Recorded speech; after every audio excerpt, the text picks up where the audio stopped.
Bienvenidos a una edición más de Espinosa Libertad, esta vez una edición especial, edición confinamiento, porque todos estamos en nuestras casas. Vivimos días muy difíciles, dramáticos diría, encerrados en nuestras casas por orden gubernamental sin poder salir, oyendo a diario cómo hay noticias de muertes, cifras de muertes en nuestro país, en nuestra ciudad, que van aumentando y aumentando. Y lo primero que quiero hacer es dirigir mi más sentido pésame a las familias de esos miles de fallecidos, que Dios les tenga en su gloria. Y este confinamiento y estas noticias de fallecidos nos lleva a una situación de incertidumbre.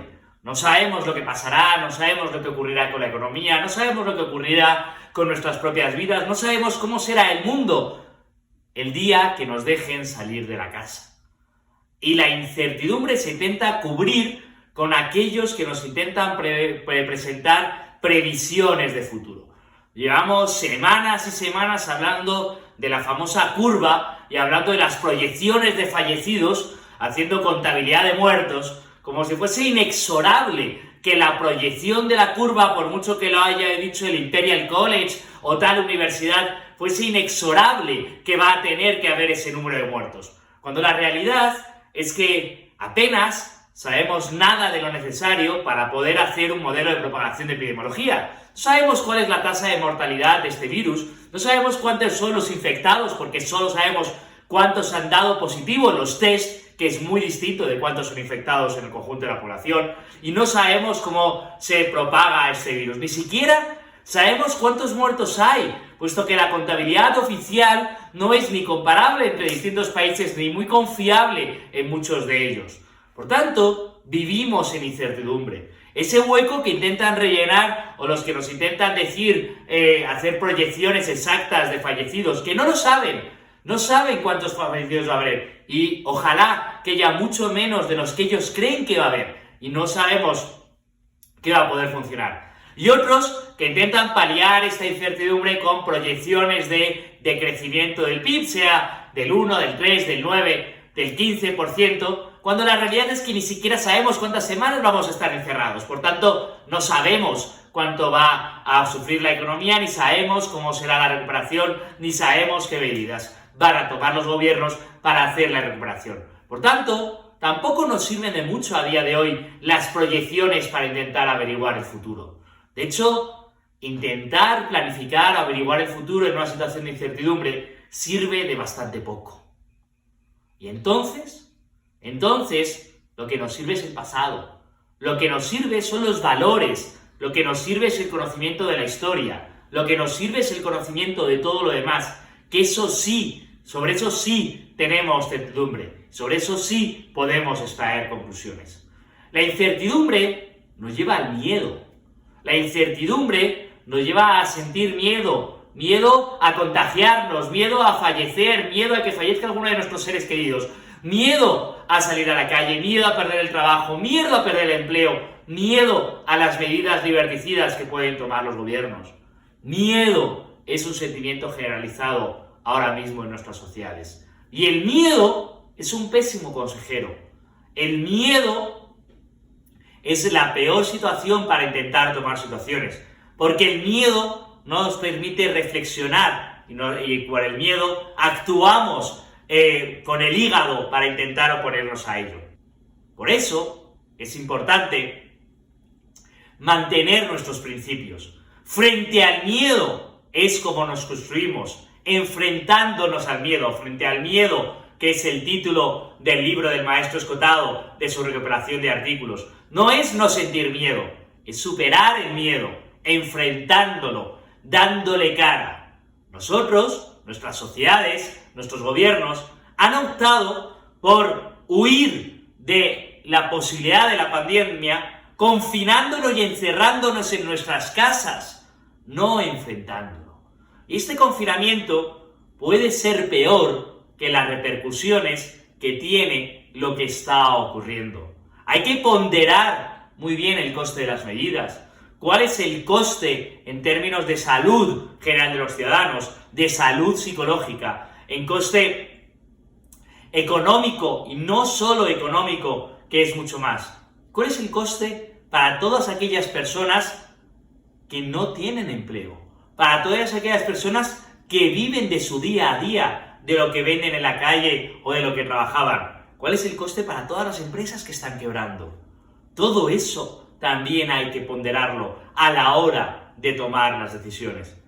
Y frente a lo que viene, a la incertidumbre, a las crisis, creo que también es importante los principios. Hay que seguir defendiendo los principios que nos han configurado como civilización, que nos han llevado a ser todo lo que hemos llegado a ser. Y a pesar de que ahora muchos dicen, qué bien que hay que hay pajaritos en las calles, donde ya no hay personas. Qué dramático me parece a mí que haya pajaritos y no personas. Porque antes había personas con vidas, con sueños, con alegrías, con penas, como es la vida de una persona. Y ahora ya no hay personas en las calles. Y eso es tristísimo. Todo lo que nos ha llevado a ser esta civilización, que algunos dicen, ¡qué horror la civilización! No, la civilización que está enfrentándose a una pandemia, de todas las que ha habido en la historia, con los mejores medios, con la mejor salud, con el mejor conocimiento, con los mejores hospitales. Esa civilización que la va a enfrentar y la va a superar con una fracción de fallecidos o afectados con respecto a lo que hubiera habido o hubo en otras pandemias previas a nuestra capacidad civilizatoria. Esos principios, como es el principio de la libertad. El miedo no nos puede hacer renegar de nuestra libertad, no nos puede hacer renegar de la idea de que tenemos derecho a salir a la calle y no estamos todos presos de qué crimen que hemos cometido, o que el gobierno ahora va a poder controlar nuestros movimientos, o que el gobierno va a poder controlar lo que decimos en las redes sociales. Pues no, nuestros principios civilizatorios, nuestros principios de libertad siguen siendo importantes aún a día de hoy. Y claro que la otra cara de la libertad siempre es la responsabilidad. Y claro que ante el peligro tenemos que proteger a los más débiles. Y claro que ante el peligro tenemos que atender como sociedad y de manera colectiva a aquellos que están enfermos, a aquellos que están sufriendo, a aquellos vulnerables, a aquellos que más lo necesitan. Esos también son parte de nuestros principios civilizatorios. Así que, queridos amigos, bienvenidos de nuevo a Espinosa Libertad. Si cabe, con más ganas y con más fuerza que nunca para intentar transmitir ideas y acompañarles en estos momentos de confinamiento. A continuación, vamos a tener una entrevista con el insigne economista Dani Fernández, que nos va a ayudar para explicar cuál ha sido la reacción de la Reserva Federal ante este inicio de crisis y qué consecuencias tendrá ello. Para hablar de la crisis que se viene o de la crisis que estamos viviendo, tenemos a Dani Fernández de la Universidad Francisco Marroquín de Guatemala, gran experto monetario y director de Market Trends que se dedica a esto de prever lo que viene. Dani,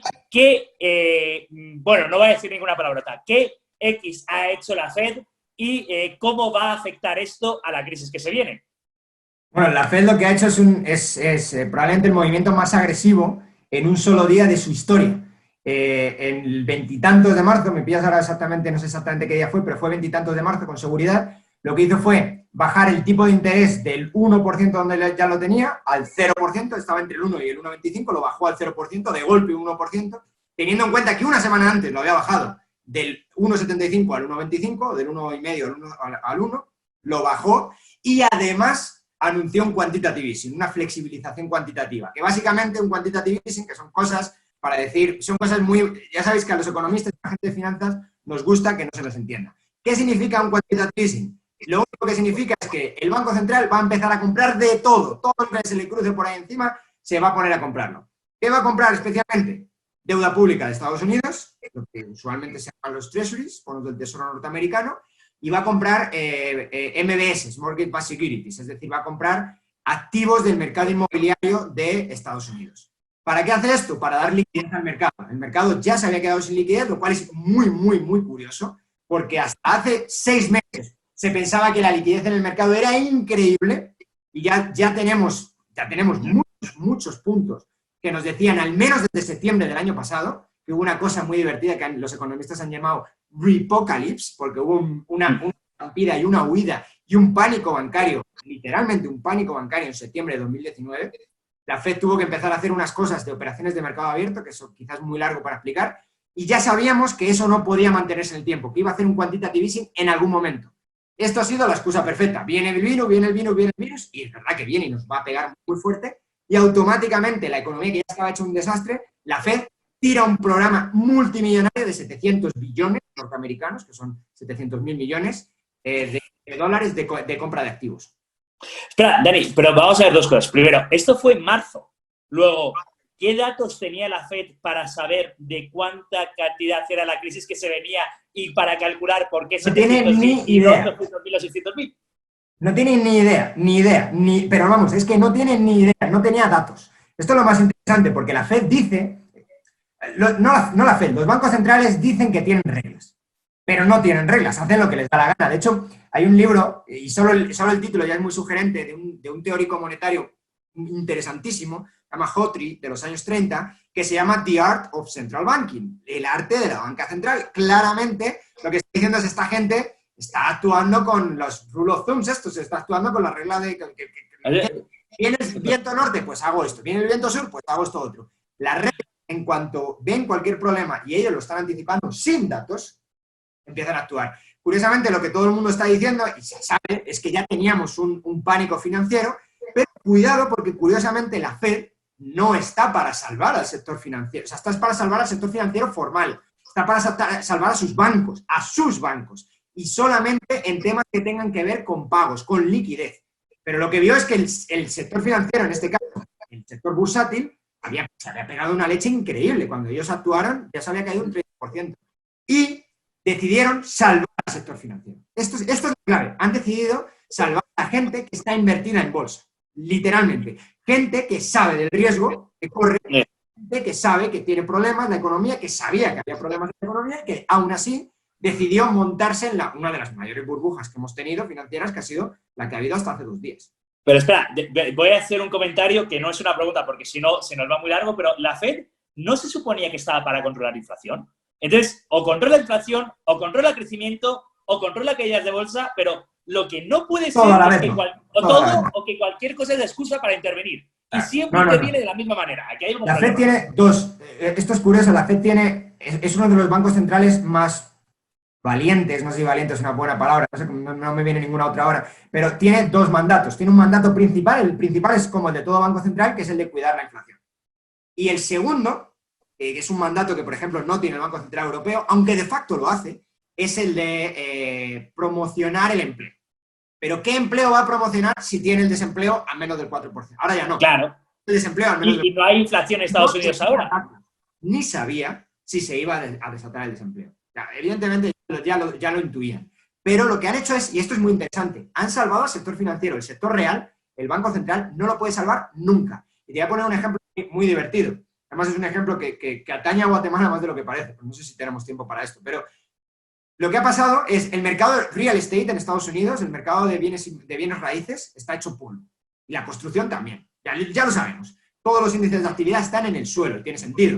Es un sector ultra procíclico, es decir, cuando la economía le va bien, al sector de la construcción le va mucho mejor, y cuando la economía le va mal, al sector de la construcción le va mucho peor que al resto de la economía. Entonces, ese sector está hecho polvo, y el dinero de la Fed no llega. Sin embargo, estos mortgage-backed securities, que son básicamente activos que han titulizado algún tipo de activo inmobiliario, empezaron a caer muchísimo de precio, son activos financieros que se basan. Estos son activos financieros que se basan en activos inmobiliarios. Entonces, empezaron a caer con fuerza hasta el día 20 y tantos. Y la Fed empieza a comprarlos. Y automáticamente, ¿qué crees que ocurrió? ¡Bum, bum! Claro. Empieza a comprar 50, 60 billones al día de esos activos. Es un rebote brutal.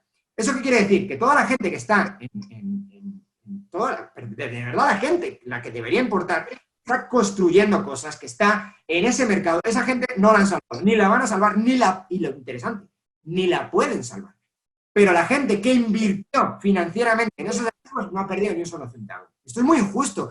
Luego vendrá otro Occupy Wall Street, o vendrá otro 11M en España, o vendrá cualquier barbaridad. ¿Y sabes qué? Tendrán razón, porque está salvando a toda la gente que tiene suficiente capacidad y además que tiene suficiente sofisticación financiera para invertir en unos activos que son... Tú no puedes ir a... Sabía lo que hacían. ¿Es un MBS, porfa? Tú no puedes hacer eso. Entonces, la Fed está salvando a esa gente, no está salvando a la gente normal. Y esto... Pero ahora la pregunta, Dani, es... genera un rechazo en la población. La pregunta, Dani, es, bueno, y salvar siempre es bonito. O sea, ¿qué problema tenemos con que salve la Fed a alguien? Es decir, salvar, mejor que ahogarse, siempre es bonito. O la pregunta que te quiero hacer es, ¿qué consecuencias en el medio y en el largo plazo tiene las políticas tan agresivas de la Fed que en el corto, y escuchando los periódicos financieros, parece que es maravilloso porque son sabios e inteligentes y tienen los datos y han hecho exactamente lo que había que hacer en el momento, pero ¿qué problemas tienen estos rescates? Claro, pues los periódicos financieros están súper contentos porque los están salvando a ellos. Bueno, a ellos, a sus clientes, a la gente o sea, a la gente del mundo. El problema es que el resto de la gente, otra vez, los bancos centrales no son poderosos, todopoderosos, no pueden salvar a toda la economía, menos a la economía real. ¿Cuál es el problema de esto? Pues que estás mutualizando deuda. ¿Qué es una mutualización de deuda? Mira, yo te presto dinero a ti, Luis, y resulta que tú te quedas sin trabajo, no me puedes pagar el dinero. Entonces, eso es una deuda fallida, es una deuda que todavía vale algo, toda deuda impagada todavía vale algo, porque todavía puedo a lo mejor hacer una acción judicial contra ti, te puedo sacar algo de dinero, tienes activos, se pueden vender, lo que sea, ¿vale? Pero esa deuda vale evidentemente muchísimo menos que el valor al que yo te presté originalmente. Ahora, ¿cuál es el problema de que esa gente no pierda su dinero? Pues el problema es que alguien más lo va a perder. Entonces, se mutualiza. Esa pérdida está. Esa pérdida, vamos, que tú no pagas, no pagas. Entonces, ¿cómo leche salvamos eso? Pues la pregunta es, ¿qué va a hacer la Fed? La Fed va simplemente a salvarme a mí, mutualizando monetariamente a todo el mundo, mutualizando monetariamente la deuda, que esto significa que todo aquel que tiene dólares va a pagar mi irresponsabilidad. Todo aquel que tiene dólares o que quiera almacenar dólares podría tener un dólar que valiera muchísimo más y, sin embargo, lo que va a tener es un dólar que vale relativamente menos. Esto no significa una inflación.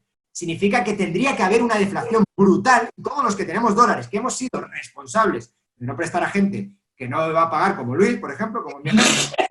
Hemos sido responsables y nos hemos quedado con nuestros dólares, es nuestro momento. Es el momento de premiar al responsable. La próxima crisis, lo que vamos a hacer es decir, yo presto a todo el mundo y mientras tanto saco el tipo de interés y cuando vengan mal dadas, se va a mutualizar la deuda y todo aquel que tenía deuda le van a dar un montón de dólares y le va a decir, toma tus dólares, no pierdes ni un solo centavo. Esto es un problema gravísimo financieramente hablando, porque lo que significa es que se está premiando al negligente, se está premiando al que toma riesgos de más y a todo aquel que es prudente financieramente, ¡clac! Golpe, ¡paf! Pero entonces, para resumir, primero, la Fed no es omnipotente, no es Dios, no puede rescatar. Segundo, las pérdidas están en la economía. Aquí la duda no es si se pagan las pérdidas están. La duda es quién las paga. ¿Quién se las paga? ¿El que ha sido responsable de ellas o todos? Y la Fed lo que hace es, ahora las pagáis todos los tenedores de dólares. Oiga, pero es que esto no es justo. Ah, pero como yo soy omnipotente, yo lo puedo todo. Ah, no, es que no lo puedes todo. Tú te crees que lo puedes todo, pero lo único que haces es darle, vamos a decirlo claramente, al ventilador de mierda. Es decir, aquí hay un marrón por comérselo, le damos al ventilador y aquí se lo come todo el mundo. Eso es al final lo que hace. Tercero, la Fed actuó sin datos y actuó previamente. Esto parece, qué buena es la Fed que es preventiva. No, porque ahora que viene la quiebra de la economía real, tú ya no tienes capacidad porque ya decidiste rescatar a la economía financiera, a los que estaban en la burbuja de Wall Street, que tú mismo creaste con tus políticas anteriores. Pero es tu política de Wall Street. Entonces, a lo mejor la política monetaria no es la solución a la crisis real, el shock de oferta que es el COVID-19. A lo mejor la política monetaria está haciendo agravar un problema y alargar un problema y esparcir un problema en lugar de solucionar un problema.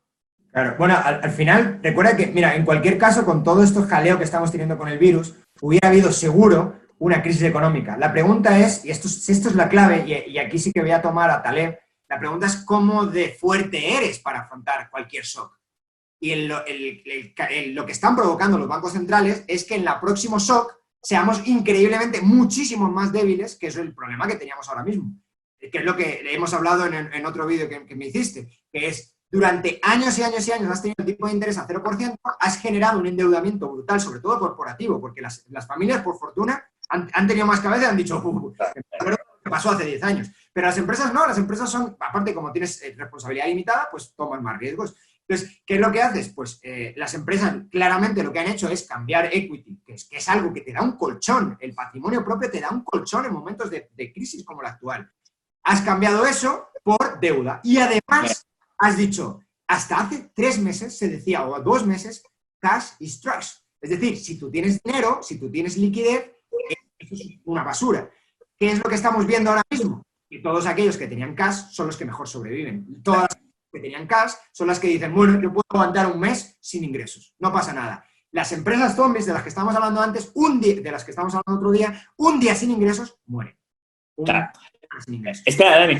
Entonces, la crisis del COVID 2020 pasará a la historia como crisis del COVID 2020, pero en realidad es la crisis de la política financiera de la crisis del 2008, que fue la que hizo que tanto el sistema financiero como las empresas fuesen tremendamente frágiles en términos de talent al nuevo shock o a la nueva crisis que era previsible que iba a venir. Y la supuesta solución a la crisis del 2020, estamos allanando, estamos fertilizando la futura crisis que ni yo sé ni tú sabes cuándo vendrá, pero vendrá y será todavía peor. Y ya está, en 2020 va a servir. Eso es. Hasta que al final se carguen el sistema capitalista. Este va a ser el problema, porque los enemigos del sistema capitalista están ahí y ven estas cosas y son injustas y tienen razón. Es que esta gente solo salva a la gente de las finanzas y la próxima va a ser peor y la próxima va a ser peor.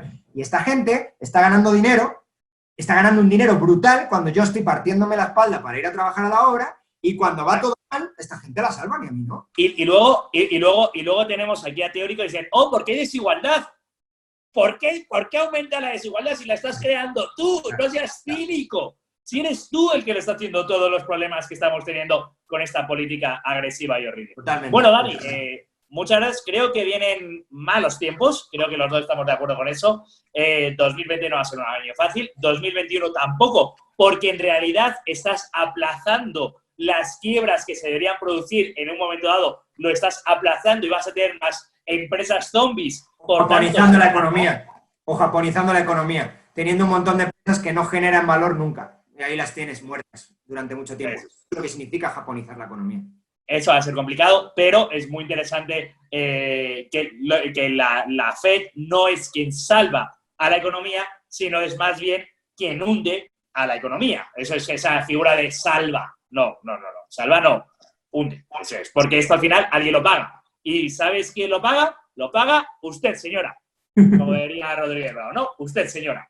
Aquí no lo paga nadie. Muchas gracias, Dani, por tu análisis. Como siempre, evidente, en Market Trends pueden tener mucho más en profundidad toda esta agudeza. Gracias, Dani. Muchas gracias, Luis. Gracias a ti por invitarme. Queridos amigos, bienvenidos a la sección final de Espinosa Libertad, que vamos a seguir leyendo un fragmento de poesía o de literatura, porque en estas circunstancias son especialmente importantes estas guías. Ya decíamos que los principios o aquello que hace más bella la vida o aquello que sirve de guía o de camino o para entender parámetros para entender el mundo en el que vivimos cobran especial relevancia en estas circunstancias. Vamos a leer un poema de Cavafis, ese poeta que cantaba a un cierto final del mundo, a un cierto terminar, a un cierto mundo desconocido, civilización que se acababa, pero que en algunos de sus poemas es especialmente positivo o optimista, como en este, la intervención de los dioses. Y también habla de esos que dicen lo que será el futuro. Dice, ahora pasará esto y después aquello, y más tarde, en un año Dios, según creo, tales serán los hechos, será tal su carácter. No volveremos a pensar en un mañana lejano. Por lo mejor tendremos que esforzarnos, y cuanto más nos esforcemos, tanto más malograremos y complicaremos las cosas, hasta encontrarnos en la mayor confusión. Entonces nos detendremos. Será el momento en que intervendrán los dioses. Siempre vienen los dioses. Bajarán de sus máquinas y salvarán a unos, y a otros los eliminarán a la fuerza. Y cuando implanten su orden, se retirarán. Y luego, este o aquel, hará lo que les toca. Y, con el tiempo, los demás, lo suyo. Y de nuevo, volveremos a empezar. Gracias, amigos. Hasta la semana que viene.